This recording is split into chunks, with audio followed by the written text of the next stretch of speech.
Continuando a leitura do Srimad Bhagavatam, canto 10, capítulo 5, versos 27 e 28. O título do capítulo é O Encontro de Nanda Maharaj e Vasudeva.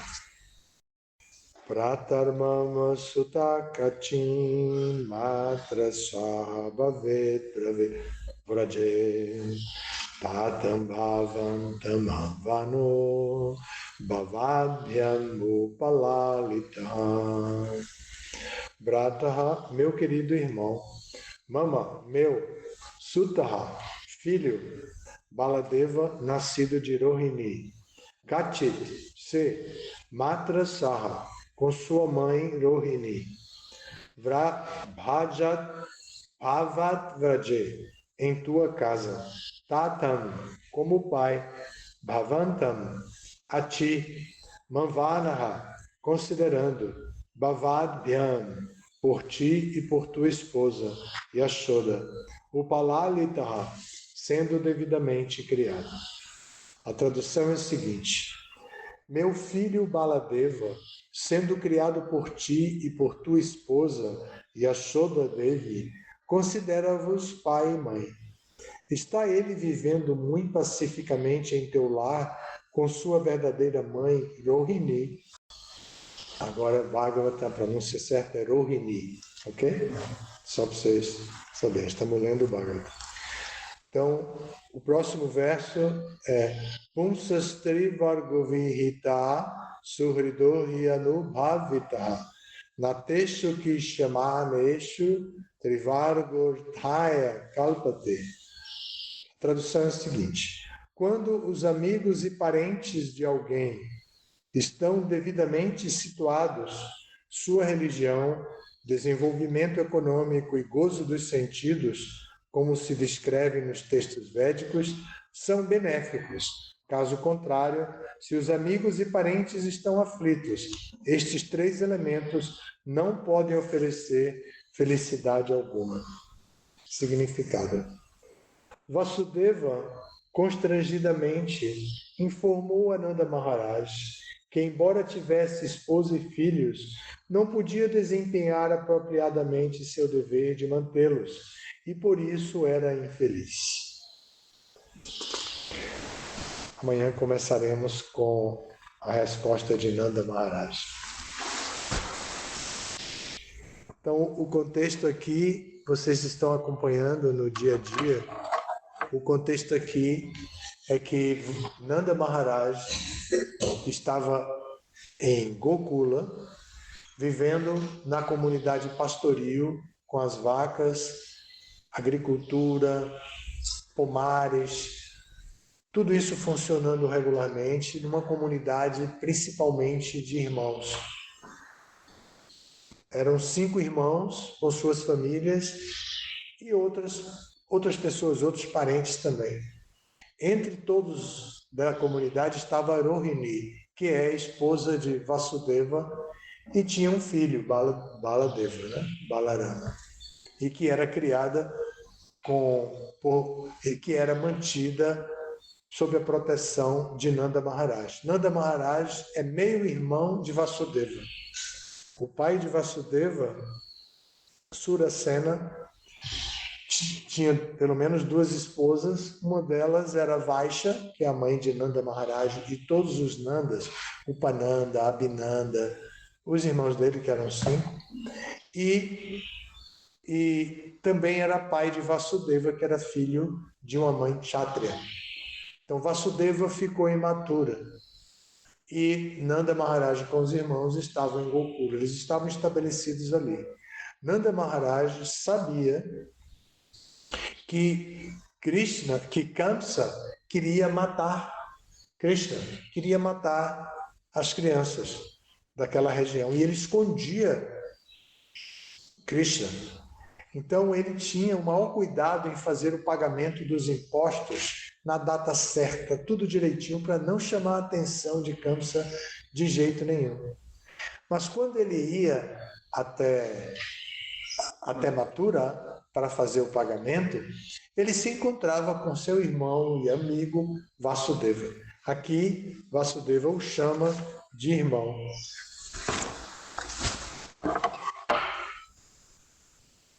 A expressão é brata mama, meu irmão.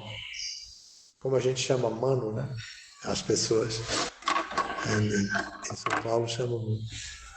Hoje em dia no Brasil todo, mas na Argentina também chama, hermano. Sim, assim? Aqui é bem comum, né? Chama mano. Então, ele está chamando, mas ele de fato é meio irmão. Agora, Vasudeva sabe que Baladeva é filho dele, e ele está aqui falando porque Nanda Maharaj também sabe, porque é filho de uma mulher que não é esposa de Nanda Maharaj, que é Rohini. Mas Nanda Maharaj não sabe que Krishna não é filho dele. Então Vasudeva sabe, se encontram, Vasudeva quer saber como está Krishna e vai perguntando por todos até chegar para perguntar por Krishna. Ele não tem coragem de ir diretamente para que Nanda Maharaj não veja o interesse dele por Krishna e não descubra que Krishna é o oitavo filho, a pessoa que está profetizada para matar Kamsa. Então, Vasudeva vai com muito cuidado. Agora, olhe o nível de conversa assim filosófica que Vasudeva tem. Ele está falando, não apenas revelando a mente em Tamaguna, porque eu sinto, porque eu tenho dor disso, porque eu sou bacana, porque eu sou não sei o quê. Ele não está falando dessa maneira. Olha como ele organiza o seu pensamento para falar para Nanda Maharaj. Ele diz assim: meu filho Baladeva, sendo criado por ti, por tua esposa, e Yashoda Devi, não é esposa dele. Então ele se dirige. Deixa eu ver uma coisa. Aqui.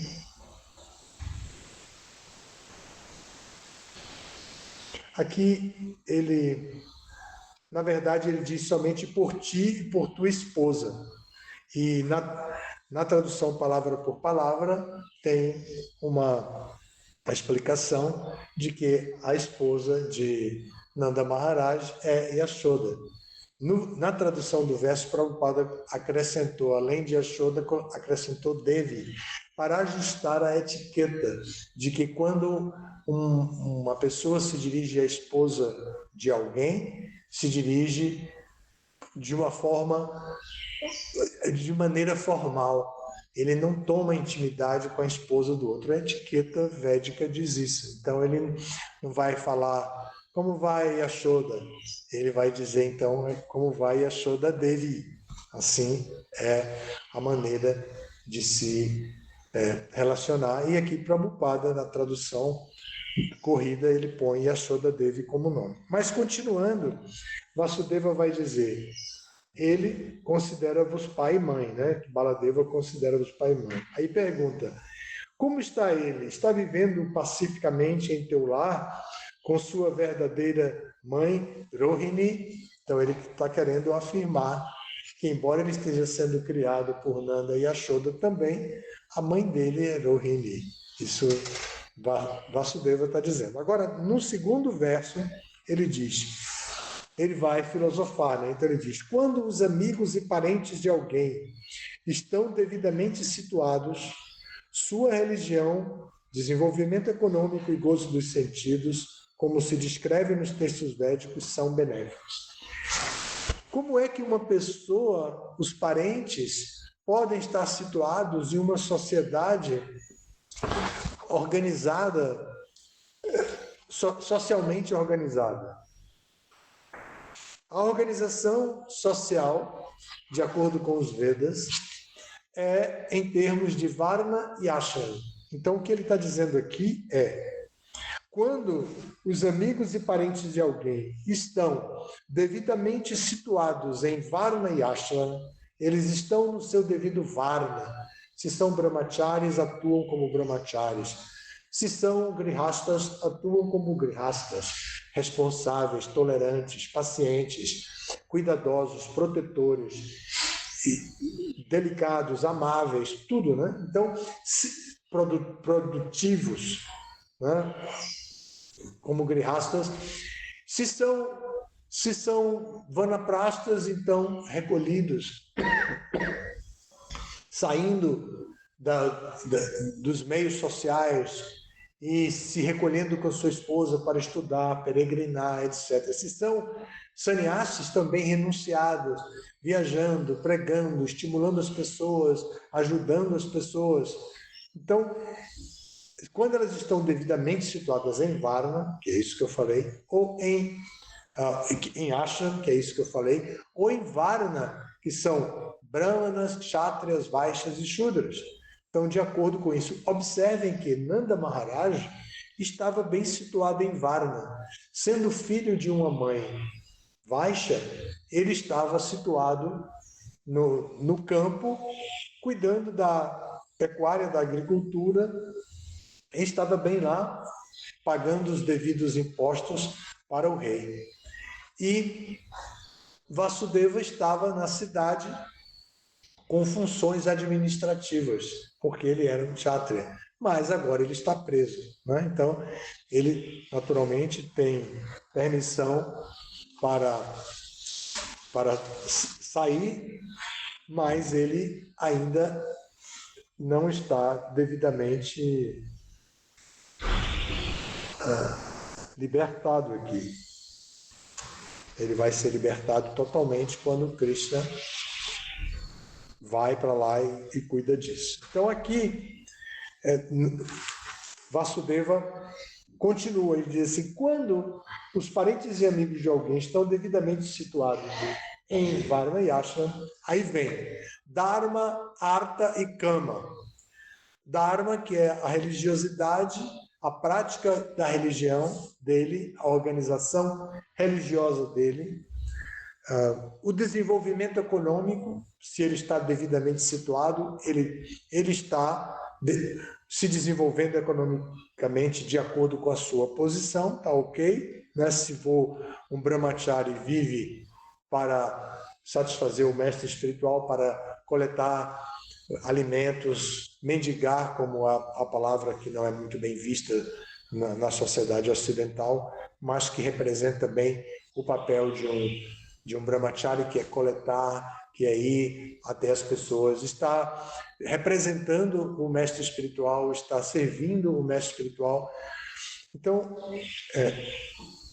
a religião, o aspecto de ashram dele está devidamente organizado, porque o desenvolvimento econômico deles é previsto dentro da situação que ele se encontra. Aí, agora, o gozo dos sentidos, a mesma coisa. O prazer do brahmachari é estudar, servir o mestre espiritual, adorar a deidade, praticar o serviço devocional de um modo geral. Esse é o prazer que ele sente, estar na associação dos devotos, comer prasada quando o mestre espiritual chama. Se o mestre espiritual não chama, ele jejua, né? Come a quantidade que cabe na palma da mão direita, não é assim não, né? Assim, na palma da mão direita, isso é a quantidade que ele come. E então, assim, o brahmachari, com o seu desenvolvimento econômico, o seu gozo dos sentidos, está satisfeito. E também, né, então, Dharma, Kama, que é Dharma, Artha, que é o desenvolvimento econômico, e Kama, o gozo dos sentidos. Ele está satisfeito, ele está organizado para, a partir daí, buscar o processo definitivo, o processo objetivo de moksha, que é o quarto nível. Então, mas ele vai fazer isso de maneira espontânea, ele vai se organizar e vai, baseando-se na experiência de Dharma, ele vai então partir, depois de tudo estando organizado dentro da sociedade, para moksha. Então, Vasudeva está dizendo isso e diz: E isso que eu estou dizendo se baseia nos textos védicos. Então, se eles estão de acordo com a sua posição, então Dharma, Artha e Kama são benéficos, estão benéficos para ele. Caso contrário, ele vai se desviar. Se é um brahmachari coletando para suas próprias necessidades, é um desvio. Se é um grihasta que não se preocupa com a sustentação da família, é um desvio. Se é um sannyasi que se preocupa com sua própria manutenção, dinheiro, etc., é um desvio. O gozo dos sentidos, né? Se um grihasta está mirando o que está do outro lado da cerca, né? Para pular a cerca, como se usa na linguagem popular, e pratica o adultério, trai a esposa, se a esposa trai o marido, dentro do ashram de grihasta, tudo isso é desvio, então não é benéfico. A pessoa precisa estar bem situada. É assim que o nosso Vasudeva aqui está falando. E ele fecha então dizendo, caso contrário, ou seja, se os parentes e amigos de alguém não estão devidamente situados, então os parentes e amigos ficam sempre aflitos. Estes três elementos não podem oferecer felicidade alguma. Se isso, caso contrário, se eles não estão bem e estão aflitos, então Dharma, Artha e Kama não são elementos bons, não estão funcionando bem para organizar a vida de uma pessoa. Então, ele está falando isso em termos de organização social. Ele é um kshatriya, ele entende bem de organização social, de administração. E está falando para alguém que é um vaishya e também entende de organização social, principalmente no pagamento dos impostos, na produtividade, fazer produzir na agricultura, nas plantações, fazer produzir também com as vacas os produtos lácteos que são comercializados, etc. O significado, Prabhupada explica que Vasudeva constrangidamente informou Ananda Maharaj que, embora tivesse esposa e filhos, ele próprio não estava bem. Então, ele, além de estar comentando assim, ele está falando, revelando a mente, falando sobre si mesmo mais filosoficamente. Ele não quer só lamentar, eu estou muito infeliz e tal. Ele está comentando que, de acordo com os parâmetros védicos, ele não pode estar bem, porque ele não pode cumprir com suas obrigações de grihastas, ele não está devidamente ocupado, ele está preso. Então, ele não pode cumprir devidamente com as suas responsabilidades. Então, por isso, ele é infeliz. Embora não se lamente, ele é infeliz. Então, esse é o tema aqui do Bhagavatam, da conversa. Toda a conversa se desenvolve, observem, em bases culturais, filosóficas, não é em base a tamaguna, só eu estou infeliz, estou triste, estou sofrendo, não quero sofrer, eu não gosto de sofrer, eu quero eliminar o meu sofrimento. Não, ele está apenas explicando, falando filosoficamente, compreendendo isso. Como a gente vê no Bhagavad Gita, já no capítulo 2, Krishna vai explicar para Arjuna que felicidade e tristeza vêm e vão como as estações do ano. Agora nós estamos na primavera. A acácia rosa está quase completamente florida já aqui, já está bem florida, está quase completamente florida, anunciando a primavera. Não tem mais aquela chuva e tem esse friozinho gostoso da madrugada, quando a gente dorme que com um pouco de cobertor a gente resolve o frio e fica bem. Então, mas a gente tolerou a chuva, lamentou um pouco, reclamou um pouco, ficou doente também, né? Tivemos gripe e tudo, mas a gente tolerou bem a chuva. E agora a gente vai ter que aprender a tolerar o que vai vir pela frente aí, outubro, novembro, quando o verão chega quente, assim, queimando tudo, né? Secando tudo, queimando não, com fé em Deus, mas secando tudo. Então, a gente tem que aprender a tolerar, porque Krishna diz isso. A pessoa deve aprender a tolerar sem se perturbar. Matras parshas tu kaunteya shitoshna sukha dukkha. Agama Paino Nityas Tamstitiksha Bharata. Então, ele se dirige a Arjuna como Bharata para dizer: você é um fortão, você é um descendente de Bharata, você não é um mané, você é Bharata.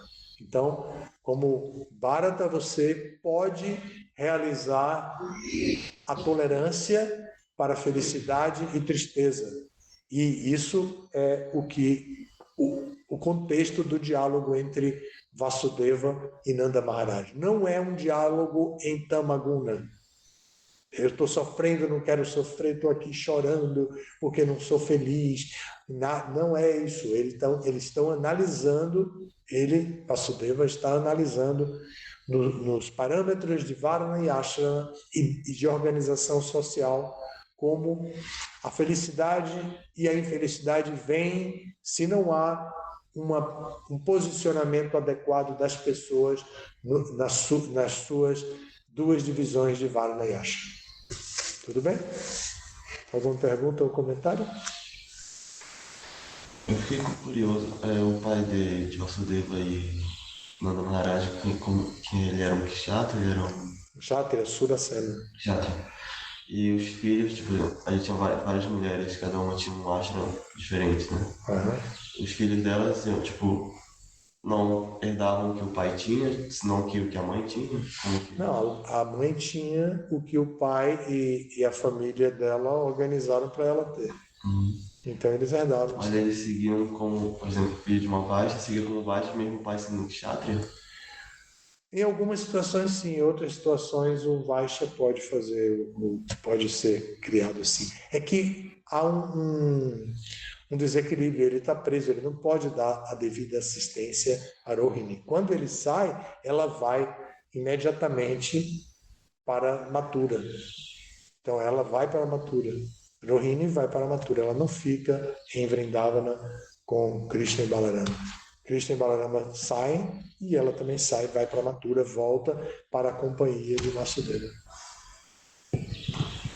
Tá? Eu tenho uma pergunta justamente.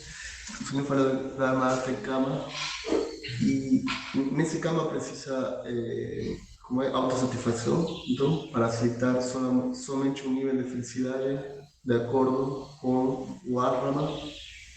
De acordo com o mais importante, que é o Dharma, com o Ashra e com o Varana. Então, o gozo dos sentidos é permitido de acordo com a situação que a pessoa está. Mas aí precisa autossatisfação, né? A pessoa precisa... Sempre. Ela tem que estar convencida. Por isso, se ela não está assim, satisfeita, e essa satisfação não é uma coisa misteriosa que vem de fora. Se deve a quê? Se deve ao autocontrole. A pessoa desenvolve autocontrole, né? Então, ela desenvolve autocontrole, Dhamma, e nesse autocontrole ela aprende, por exemplo, no ashram de Brahmacharya, ela aprende o celibato, ela aprende a obediência, ela aprende a aceitar a autoridade. Se ela não aprende nessa época, ela vai sofrer a vida inteira crise de autoridade, porque ela só vai entender a respeito da sua satisfação e não da organização social. Então, ela nunca será capaz de se entregar completamente se ela não aprende a identificar quem é e quem são as autoridades, que começa com a família. Nós estamos em Kali Yuga, é muito difícil tudo isso, não temos muitos parâmetros. Mas se uma pessoa não se sente satisfeita, ela está em grande perigo, porque ela pode se desviar com a busca de satisfação fora do seu âmbito de ashram ou de varna. Então, dentro do ashram, por exemplo, é um grande desastre. Um brahmachari que, não controlando os sentidos, vai quebrar as regras naturais do comportamento de brahmachari. Um grihasta, como eu falei, né, que vai adulterar. Um vanaprasta também, que apesar de já estar em ordem de renúncia, busca o gozo dos sentidos dentro das interações sociais, que ele está aposentado já. Ou sannyasi. E nós conhecemos, a literatura diz e também a literatura informa de vários renunciados que deixaram, e mesmo nos dias de hoje, nós de vez em quando nos deparamos com alguém que também age inadequadamente de acordo com o seu acham. Alguns regulam isso, ajustam isso e seguem a sua vida. Mas normalmente, se uma pessoa não está satisfeita, ela vai buscar satisfação, e essa busca pode romper as barreiras dos limites do seu varna ou do seu ashram.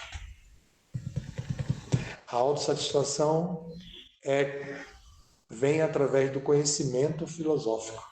Ela estuda e sabe o que ela pode esperar e como ela pode controlar os sentidos. É por isso muita gente regula a alimentação. Sempre os devotos, os yogis, estão regulando a alimentação. Eu vou comer menos açúcar, vou comer menos quantidade, vou comer... Agora, se o brahmachari come na palma da mão, o que cabe na palma da mão, agora eu vou comer igual um brahmachari védico.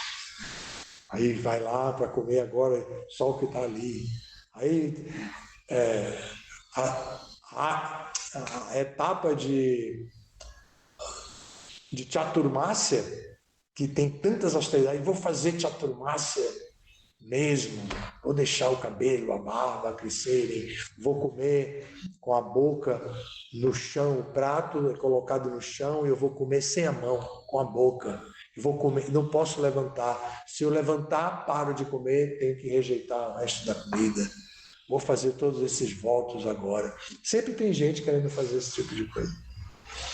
E quero dormir menos. Vou dormir menos, vou fazer mais horas de Sankirtan. Também tem isso na nossa cultura, temos isso também. Pessoas que a meta era fazer 24 horas consecutivas de Sankirtan. E tem tudo, né? Tem tudo. Cantar um número de voltas muito grande, como Haridas Thakur. A pessoa tenta fazer isso, mas ela precisa se ajustar, porque o autocontrole vem do equilíbrio. Ela deve buscar esse equilíbrio na associação dos devotos, com a orientação dos devotos, do mestre espiritual, das autoridades que querem o bem dela, que querem ajudá-la a alcançar isso. Mas o autocontrole é fundamental. Ninguém deve ficar sob o jugo dos sentidos, porque aqueles que ficam sob o jugo dos sentidos vão seguir aquele processo de degradação apresentado no Bhagavad Gita, vão contemplar os objetos dos sentidos. Dessa contemplação, algo natural vai surgir. O que é que surge naturalmente? Apego. E ela não identifica que o apego é ruim. Por quê? Porque ele surgiu de maneira natural dentro dela. Ela começou a contemplar, né? Seja o que for, pornografia, ou qualquer coisa, o objeto, qualquer que seja o objeto dos sentidos. Ela vai desenvolver apego. Aí do apego vem um plano para desfrutar, também natural. Imagine, a pessoa está apegada, vai dizer, não, eu vou fazer assim, assim, assim. Nem se toca, nem compreende. A inteligência nem é suficiente para dizer que não faça, porque naturalmente o corpo dela dá passo a passo na direção da satisfação do apego. Ela contemplou, se apegou e vai para ali. Então, daí para diante o processo é bem delicado e perigoso. Vai se desenvolver ira, começa a se achar todo mundo é culpado da minha infelicidade. Ninguém me protege, eu não encontro apoio, não tenho entusiasmo. Isso já é a ira proveniente da frustração dos sentidos. Vai buscar culpado apontando o dedo para toda a sociedade. E aí fica com aquela ira mesmo. E por aí vai e chega até a sarjeta. O Bhagavad Gita explica isso muito bem. Diyato Vishaya Punsan, né? O verso começa assim. São 2 versos. Então, do capítulo 2, nós temos toda a teoria para estudar e aprender. E quando a gente percebe que está contemplando os objetos dos sentidos, a gente dá um passo para trás e começa a fazer planos de contemplar os objetos dos sentidos. Por exemplo, o que a gente fez ontem foi demais, né? Trabalhamos a tarde inteira em coisas pesadas para ver tudo bonito. O lixo tem que ficar assim. Agora todo esse capim cortado tem que ficar em tal lugar. Olha, joguem do lado de lá, não deixe espalhado, não jogue para cima para não continuar espalhando. Aquela coisa toda. E a gente vai, trabalha duro ali, duro, e faz aquela coisa toda, e carrega pedra, e peneira areia para poder fazer a bioconstrução aqui na Ecovila, e mede tudo, e cava buraco para colocar os paus, e entra na mata para tirar o pau adequado. Não pode tirar o pau fora das especificações ambientais e não sei o quê. Imagine, tudo isso é a contemplação. Mas para quê? Para Cristo. Imagine o que é inaugurar, concluir o nosso curso de permacultura, entregando para a Vrajadama um meliponário com todas as casinhas de abelhas, sem ferrão, e a horta que estamos fazendo lá. O Dira está dirigindo como aluno da permacultura, está conduzindo lá, e a compostagem. Imagine entregar isso, sair entregando isso. A gente pega o diploma numa mão e deixa isso em Vrajadama e diz: tchau, Vrajadama, agora eu vou viajar, vou pregar por aí. Mas deixamos aqui tudo isso. Aí esse esforço exige muita contemplação mesmo, porque é da contemplação que nós vamos nos apegar. Senão a gente vai querer ficar no celular jogando, ou falando bobagem, ou vendo um monte de bobagem que mandam para a gente, ou que os algoritmos da inteligência artificial já sabem que a gente gosta, então fica jogando para a gente, mandando para a gente. A gente vai ficar preso a isso e nem entende o que está acontecendo com a gente. E aí, por causa do apego, a gente mente, engana, finge, se esconde, omite, tudo por causa do apego. Se a gente não entende os conceitos filosóficos que devem conduzir a nossa vida para nós dirigirmos a nossa independência, a nossa liberdade, nós vamos pensar que somos livres em relação aos outros seres humanos, mas nós estaremos completamente dependentes simplesmente dos nossos desejos, dos nossos apegos materiais. E estaremos escravos. Pensando que somos livres, estaremos escravos dos sentidos.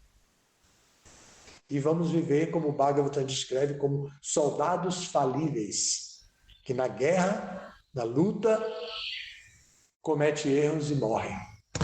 O que significa isso? Ter que nascer de novo dentro desse mundo para seguir do ponto em que contemplamos os objetos de sentidos errados. Imagine.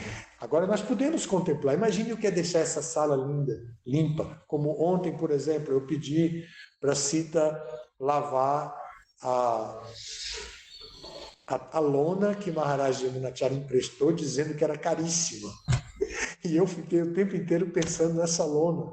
Aí passou o inverno todo, a gente cobriu lá a bioconstrução com a lona, agora chegou o verão, vamos tirar a lona. E a lona está toda melada de tudo, barro, não sei o quê. Vou devolver isso para o Maharaj, que deu tudo bonitinho? Não, vamos dar isso para alguém que possa fazer esse serviço sem um grande esforço. Então, seria um grande esforço pedir para o Narayana lavar uma loninha, onde ele podia estar carregando pedra, né? Então, mas Sita não podia carregar pedra.